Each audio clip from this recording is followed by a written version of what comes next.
آج کی ہماری ویڈیو جناب فروا پر ہے۔ جناب فروا کا اصل نام کیا ہے اور جناب فروا آل محمد کے گھرانے میں کیسے آئی؟ ملک آذربائیجان کا بادشاہ تھا جس کا نام فضل بن عامر تھا۔ اس بادشاہ کی 7 بیٹیاں تھیں۔ 7 بیٹیوں کے بعد اللہ نے اسے ایک بیٹا دیا۔ اب پورے ملک آذربائیجان میں جشن منایا گیا کہ ہمارے بادشاہ کے گھر میں بیٹا ہوا ہے۔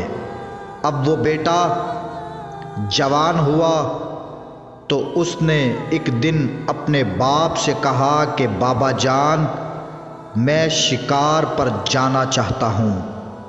بادشاہ نے کہا بیٹا، اپنا ملک ہے، اپنا جنگل ہے، گھوڑے اور فوج ساتھ لے جاؤ۔ اب بادشاہ کا بیٹا جنگل میں جاتا ہے، شکار کے لیے ایک ہرن کے پیچھے گھوڑا دوڑاتا ہے، گھوڑے سے گرتا ہے اور وہ مر جاتا ہے۔ فوج اس کی لاش اٹھا کر بادشاہ کے محل میں لے آئی۔ دربار میں بادشاہ نے بیٹے کی لاش کو دیکھا تو غش میں آ کر گر گیا۔ جب وہ ہوش میں آیا اور پوچھا اسے کیا ہوا ہے، فوج نے بتایا یہ گھوڑے سے گر کے مر گیا ہے۔ لوگوں نے کہا بادشاہ، اللہ کی رضا ہے، جس نے دیا تھا اس نے واپس لے لیا۔ بادشاہ نے کہا اس کو نہ تو غسل دینا ہے نہ تو دفنانا ہے، اور کوئی ایسا حکیم، کوئی ایسا طبیب تلاش کرو جو اس کو زندہ کرے۔ لوگوں نے کہا بادشاہ، علاج مرض کا ہوتا ہے، موت کا نہیں۔ بادشاہ نے کہا موت بھی تو ایک مرض ہے، اس کا بھی علاج ہو سکتا ہے۔ دنیا میں کوئی طبیب تو ایسا ہوگا جو موت کا بھی علاج کرتا ہوگا۔ اب اس دربار میں ایک شیعہ وزیر بیٹھا تھا۔ وہ کہتا ہے بادشاہ سلامت، میں ایک ایسے حکیم، میں ایک ایسے طبیب کو جانتا ہوں جو موت کا بھی علاج کرتا ہے۔ بادشاہ نے کہا وہ کون ہے؟ وزیر نے کہا کہ 38 ہجری کو میں نے کوفے کے منبر پر ایک شخص کو سنا تھا کہ میں جو چاہوں کر سکتا ہوں، میں مرد کو عورت، عورت کو مرد کر سکتا ہوں، میں مردے کو زندہ کر دوں، میں زندہ کو مردہ کر دوں۔ بادشاہ نے کہا اس کا نام کیا ہے؟ وزیر نے کہا علی ابن ابو طالب۔ بادشاہ نے کہا جاؤ اس حکیم کو بلا کر لاؤ۔ وزیر نے کہا بادشاہ، وہ تو 40 ہجری کو مسجد کوفہ میں شہید ہو گئے۔ بادشاہ کے دل سے ایک ہائے نکلی اور کہا تو پھر تو نے کیوں بتایا جب وہ شہید ہو گئے؟ وزیر نے کہا اس کی دستار کا وارث اس دنیا میں موجود ہے، اس کا بھی یہی دعویٰ ہے، اس کا نام حسن بن علی ہے۔ بادشاہ نے کہا وہ کہاں ہے؟ وزیر نے کہا کہ وہ مدینے میں ہے۔ بادشاہ نے کہا کہ جتنی جلدی ہو سکے حسن بن علی کو یہاں لے کر آؤ۔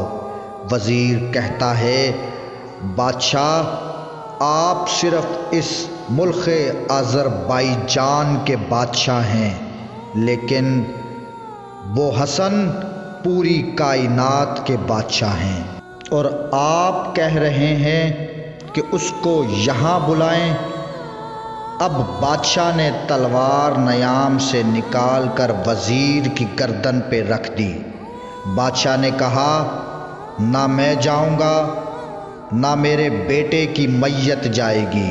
حسن کو یہاں تم خود لے کر آؤ، اگر حسن نہ آئے تو یہاں ایک نہیں 2 قبریں بنیں گی، ایک میرے بیٹے کی اور ایک تیری۔ اب وزیر گھوڑے پر بیٹھ کر مدینے کی طرف جاتا ہے۔ گرمی کی وجہ سے اس کا گھوڑا راستے میں ہی مر جاتا ہے۔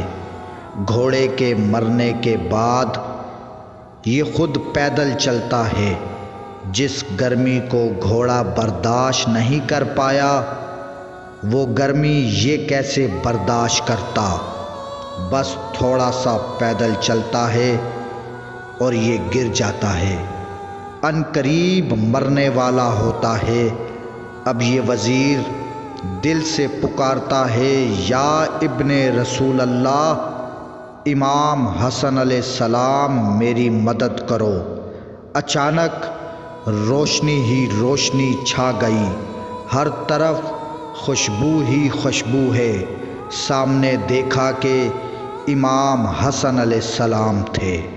امام حسن علیہ السلام نے اسے اٹھایا اور فرمایا، مجھے یاد کیا ہے؟ وزیر نے کہا، مولا آپ میرے ساتھ چلیں، آپ نہ گئے تو بادشاہ مجھے قتل کر دے گا۔ مولا حسن علیہ السلام معجزے کے ساتھ آذربائیجان آئے۔ دربار میں مولا حسن علیہ السلام داخل ہوئے تو سب احترام میں کھڑے ہو گئے۔ مولا حسن علیہ السلام کو بٹھایا گیا۔ بادشاہ ہاتھ جوڑ کے کہتا ہے، مولا اللہ تعالیٰ نے 7 بیٹیوں کے بعد یہ بیٹا دیا ہے، آپ اسے زندہ کر دیں۔ مولا حسن علیہ السلام نے 2 رکعت نماز پڑھ کے دعا مانگی، اے اللہ تجھے واسطہ ہے محمد کا، میرے بابا کے حق کا، اس کے بیٹے کو زندہ کر دے۔ ابھی امام کی دعا مکمل نہیں ہوئی کہ بادشاہ کا بیٹا زندہ ہو گیا۔ بادشاہ کا بیٹا اٹھا اور سیدھا امام کے قدموں میں۔ بادشاہ کہتا ہے کہ بیٹا پہلے مجھے تو ملو۔ بیٹا کہتا ہے پہلے اس کو تو ملوں جس نے مجھے زندہ کیا ہے۔ کہتا ہے بابا جان، جب میں مر گیا تھا تو ملکن موت میری روح قبض کر کے جا رہا تھا، تو اس نے ملکن موت سے میری روح واپس لے کر میرے جسم میں ڈال دی۔ بادشاہ نے جب بیٹے سے یہ سب سنا تو مولا حسن علیہ السلام کے قدموں میں گر گیا اور عرض کی کہ میرا بیٹا جو کہہ رہا ہے وہ سچ کہہ رہا ہے؟ مولا حسن علیہ السلام نے فرمایا، ہاں بے شک۔ اب بادشاہ کہتا ہے کہ مولا آج رات آپ ہمارے مہمان رہیں۔ امام حسن علیہ السلام رات وہاں رکے۔ صبح کی نماز کے بعد بادشاہ کہتا ہے کہ مولا یہ ملک آذربائیجان میں اگر آپ کی جوتی کی نوک پر بھی رکھوں، یہ آپ کی جوتی کی توہین ہے۔ مولا آپ نے میرا بہت بڑا کام کیا ہے۔ مولا میں آپ کو کچھ دینا چاہتا ہوں، آپ قبول کریں۔ مولا جس کو آپ نے زندہ کیا ہے یہ 7 بہنوں کا ایک بھائی ہے، اور میری بڑی بیٹی جس کا نام رملہ ہے، مولا میں اس کو آپ کی کنیزی میں دینا چاہتا ہوں۔ امام حسن علیہ السلام نے بادشاہ فضل بن عامر پہ کرم کیا اور فرمایا ٹھیک ہے۔ وہاں امام حسن علیہ السلام نے جناب رملہ سے عقد کیا اور جناب رملہ کو لے کر مدینے آ گئے۔ کچھ عرصے کے بعد اللہ نے ان میں سے ایک بیٹی عطا کی جس کا نام امام حسن علیہ السلام نے فروا رکھا۔ اس بیٹی سے جناب رملہ کی کنیت فروا ہو گئی، یعنی فروا کی ماں جناب رملہ سے فروا ہو گئی۔ اور یہ تھی ہسٹری جناب فروا کی کہ جناب فروا ملک آذربائیجان کے بادشاہ کی بیٹی تھی، اور ان کا پہلے نام رملہ تھا۔ جب ان کے ہاں اللہ تعالیٰ نے ایک بیٹی عطا کی تو ان کی کنیت فروا کے نام سے مشہور ہوئی، اور آج دنیا انہیں فروا کہتی ہے۔ اللہم صلی علی محمد و آل محمد۔ من كنت مولا